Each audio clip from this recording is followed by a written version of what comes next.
Praise the Lord, hallelujah. Zion வேதாகம ஆய்விற்கு அன்போடு கூட இயேசு கிறிஸ்துவின் நாமத்தில் உங்களை வரவேற்கிறேன். இன்றைய தினத்திலும் அப்போஸ்தலனான பரிசுத்த பவுல் கொரிந்தியருக்கு எழுதின 1 நிருபம் அதிகாரங்கள் 4 முதல் 6 அதிகாரங்களுள்ள வசனங்களை தியானிக்க சர்வவல்லமை தேவன் நமக்கு கிருபை செய்வாராக. 4வது அதிகாரத்திலே தேவன் எல்லா மனிதரின் அந்தரங்க கிரியைகளையும் அவருடைய உண்மையான எண்ணங்களையும் நோக்கங்களையும் நல்லவையானாலும் தீயவையானாலும் எல்லாவற்றையும் வெளியே கொண்டு வருவார். நியாய தீர்ப்பிலே இதை வெளிப்படுத்துவார் என்று சொல்லி அங்கே இந்த அதிகாரம் தெரிவிக்கிறதை நாம் பார்க்க முடியும். கர்த்தர் பரிசுத்தத்துக்கு மகிமை உண்டாவதாக. கர்த்தர் வருமளவும் நீங்கள் காலத்துக்கு முன்னே யாதொன்றை குறித்தும் தீர்ப்பு சொல்லாதிருங்கள். இருளில் மறைந்திருக்கிறவர்களை அவர் வெளியரங்கமாக்கி இருதயங்களின் யோசனைகளையும் வெளிப்படுத்துவார். அப்பொழுது அவனவனுக்கு உரிய புகழ்ச்சி தேவனால் உண்டாகும் என்பதை அங்கே வேதவசனம் சுட்டி காட்டுகிறது.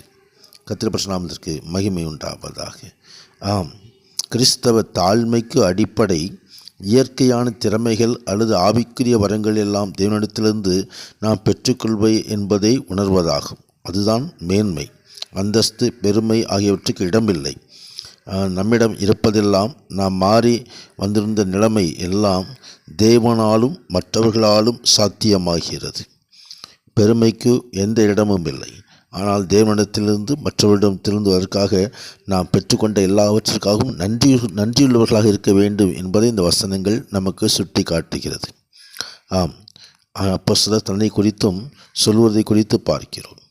எங்கள் கைகளாலே வேலை செய்து பாடுபடுகிறோம், மையப்பட்டு ஆசீர்வதிக்கிறோம், துன்பப்பட்டு சகிக்கிறோம், தூசிக்கப்பட்டு வேண்டிக் கொள்கிறோம்.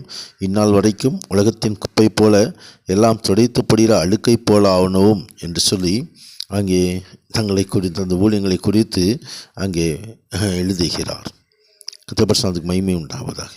தேவனுடைய ராஜ்யத்தை குறித்து தேவனுடைய ராஜ்யம் பேச்சில் அல்ல பலத்தினாலே உண்டாயிருக்கிறது என்று சொல்லி எழுதுகிறதை குறித்து பார்க்கிறோம். கர்த்தர் பரிசுத்தத்துக்கு மகிமை உண்டாவதாக. அது பரிசுத்த ஆவியின் பலத்தினாலே உண்டாயிருக்கிறது. அது புசிப்பும் குடிப்பும் அல்ல, ஆவியினால் உண்டாகும் பலன். கர்த்தர் பரிசுத்தத்துக்கு மகிமை உண்டாவதாக. தொடர்ந்து 5வது அதிகாரத்திலே ஒழுக்க நெறி தவறிய சகோதரனை விலக்கி விட வேண்டும் என்பதை அங்கே இந்த வசனம் சுட்டி காட்டுகிறது. கர்த்தர் பரிசுத்தத்துக்கு மகிமை உண்டாவதாக. அங்கே பழைய புளித்த மாவோடே அல்ல, துர்க்குணம் பொல்லாப்பு என்னும் புளித்த மாவோடும் அல்ல, துப்புரவு உண்மை என்னும் புளிப்பில்லாத அப்பத்தோடே பண்டிகை ஆசரிக்க கடவோம் என்று அங்கே அப்போஸ்தலர் தெளிவுபடுத்துகிறதை நாம் பார்க்க முடியும். கர்த்தர் பரிசுத்தத்துக்கு மகிமை உண்டு. நம்முடைய பஸ்காவாகி கிறிஸ்து நமக்காக பலியிடப்பட்டிருக்கிறார். எனவே புளித்த மாவை புறம்பே கழித்து போடுங்கள் என்று அங்கே அப்போஸ்தலர் இந்த காரியங்களெல்லாம் தெளிவுபடுத்துகிறார். கர்த்தர் பரிசுத்தத்துக்கு மகிமை உண்டாவதாக. தொடர்ந்து 6வது அதிகாரத்திலே விசுவாசிகளுக்குள்ள வழக்குகளை குறித்து அங்கே அப்போஸ்தலர் தெளிவுபடுத்தி எழுதுகிறதை நாம் பார்க்க முடியும். பரிசுத்தவான்கள் உலகத்தை நியாயம் தீர்ப்பார்கள் என்று அறியீர்களா? உலகம் உங்களால் நியாயம் தீர்க்கப்படுவதாயிருக்க அற்ப வழக்குள்ளவைகளை தீர்க்க நீங்கள் அபாத்திரரா என்று சொல்லி அங்கே சகோதரன் வழக்காடுகிறான். அவிசுவாசிகளுக்கு முன்பதாக இப்படி செய்கிறான்.